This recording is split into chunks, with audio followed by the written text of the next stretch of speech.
Hellboy shoots his way in the theaters this weekend. Is he able to land his punch? Well, let's find out in today's episode of Planetary Reviews.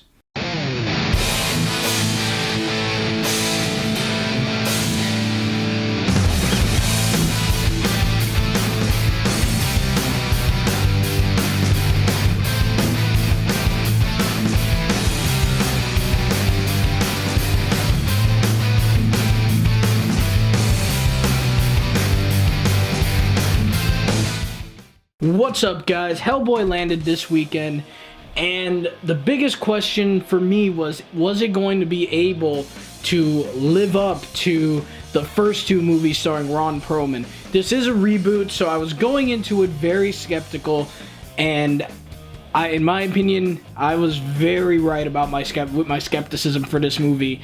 Unfortunately, it just doesn't live up to the first two, and I tried not to have that bother me. I tried to go into this movie being very optimistic and be very happy and just go into it with an open mind. But unfortunately, this movie just doesn't have what the first two did. But before we get into it, let me at least tell you guys the story. The story to Hellboy 2019 is that a demon with a really strong arm gets summoned by a bad group. I don't want to ruin it for people.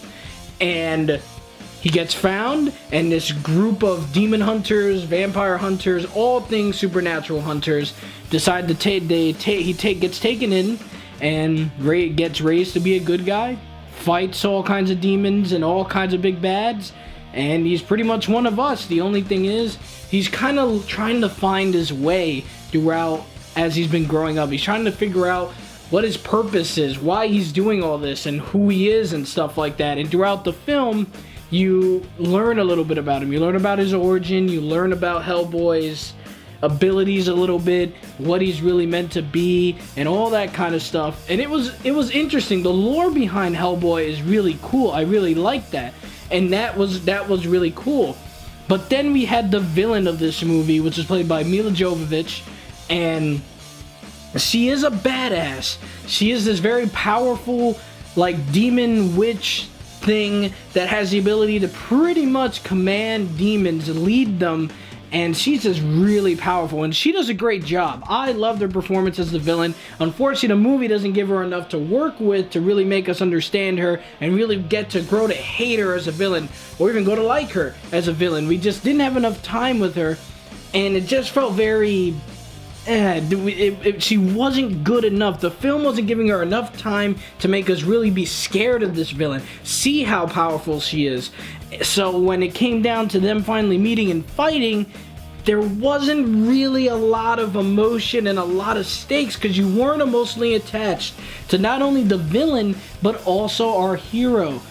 Our hero, Hellboy, was played this time by a man named David Harbour, and in my opinion, he tried to do Ron Perlman and try and do his own unique take on it, but unfortunately with the writing of this movie and the pacing and the amount of time we get with him, we don't really understand him. We don't get connected with him. And speaking of connection with characters, the whole rest of the cast suffers the same thing because of the way the film paces itself. There's a lot of action thrown at you, which is cool. I love action, but the most important thing about action scenes in movies at the end of the day is that you have to build up to the action. You have to have an emotional connection with your characters. You have to understand them. You have to understand your villain even. You have to have a connection with them, so that then when you get to the action scene, you can appreciate and feel more of the tension when it comes to the action. And in this movie, you weren't into it. You liked what you were seeing, it looked cool, and it was just fun to watch,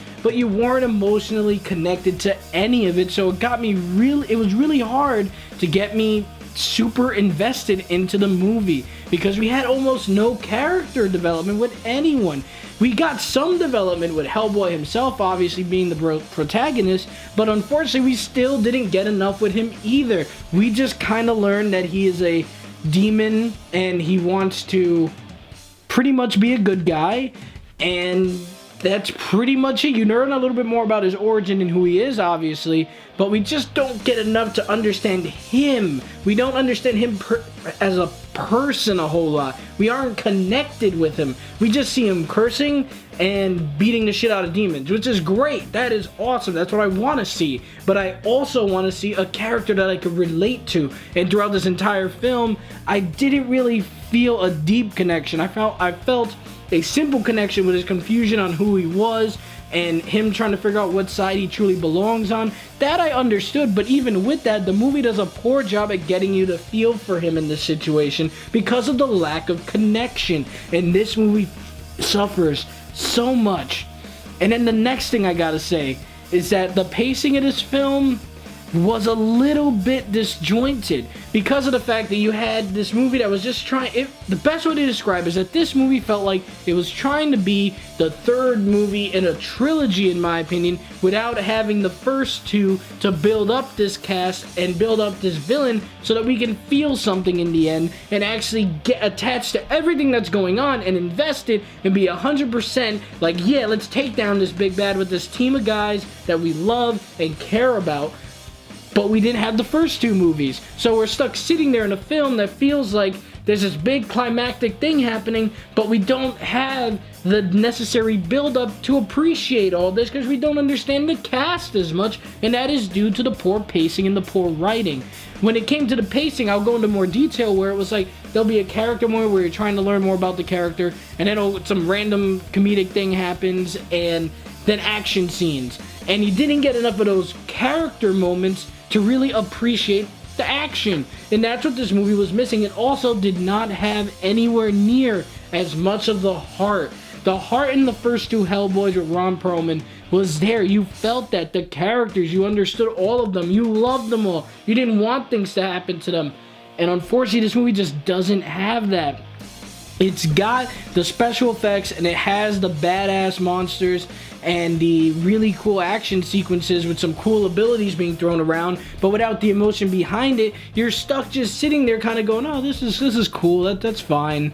And that's really all you feel throughout this entire movie. You feel like it's fine. You feel like there should have been 2 more movies to build up this new cast and maybe have them go up against lower tier enemies before they go up against this big bad that Mila Jovovich was playing. Maybe build up the villain throughout maybe 2 movies, have them take down maybe some big dudes that work for her, and then on at the end of the trilogy in the 3rd movie, we've had her character build up, we've had all the cast built up throughout these entire films, and then we could fight her, so we have an investment. We care about the protagonists, we care about all of them, we care about the side characters, and we understand the villain because we have this time to build them up. But in this, we feel no connection, and unfortunately, the movie suffers greatly for it.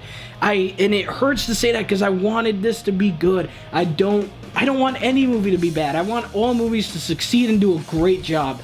But in this situation, unfortunately, was it a complete mess? No. Like I said, there were some cool action sequences. The main protagonist that played Hellboy was very good. He did a good job as him. He wasn't incredible, but he did a decent enough job to make me care about Hellboy a little bit. I just didn't have an emotional investment with him. And unfortunately, the movie does suffer. So guys, if you guys are huge Hellboy fans, if you like the first 2 movies, should you go out and see this movie? If you like superhero movies even, in my opinion, guys, you should definitely stay home, save your money for this one. Wait till it comes out on HBO, anything that you have on cable, or Netflix, or just rent it in Redbox when it comes out, because at the end of the day, Hellboy 2019, this reboot, did not live up to expectations, and it unfortunately gets a C- from me, guys.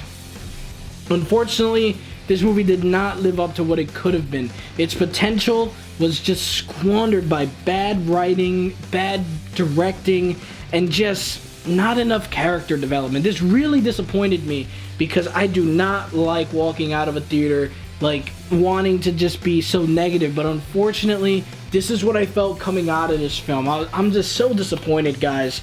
But those are my opinions. Let me know what you guys saw in the comment section below. Maybe you like this movie, and that's fine. If you happen to be a really diehard Hellboy comic book fan from the Dark Horse series, great. If you like this movie, let me know why. Then I would love to see your opinion. As for me, unfortunately, I like the first 2 movies with Ron Perlman much better. and I just felt this one really lacked, in my opinion. But guys, thank you so much for watching, and have a great day, guys.